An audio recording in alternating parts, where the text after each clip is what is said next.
did not agree to a deal on Greenland. What did you mean? Greenland issue নিয়ে সুইজারল্যান্ডের দাভোসে যুক্তরাষ্ট্র ও ন্যাটোর মধ্যে মতপার্থক্যের বরফ কিছুটা গলতে শুরু করেছে।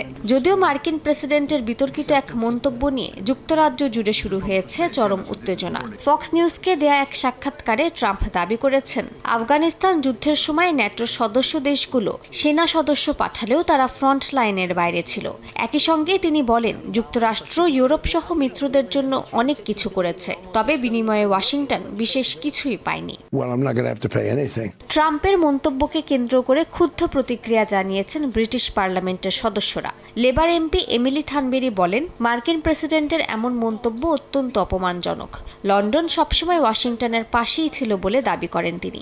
লিবারেল ডেমোক্রেট নেতা স্যার এড ডেভি সামাজিক যোগাযোগ মাধ্যমে জানিয়েছেন, ট্রাম্প কিভাবে তাদের আত্মত্যাগের ওপর প্রশ্ন তোলেন।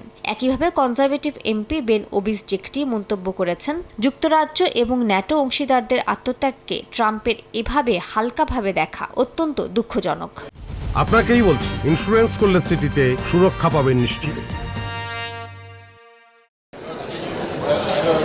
ট্রাম্পের এমন দাবির জবাবে ন্যাটো মহাসচিব মার্ক রুটে বলেন, আফগানিস্তান যুদ্ধে যুক্তরাষ্ট্রের জন্য রক্ত দিয়েছে ন্যাটো। তার ভাষায় প্রতি 2 মার্কিনের বিনিময়ে 1 ন্যাটো সেনা নিহত হয়েছেন।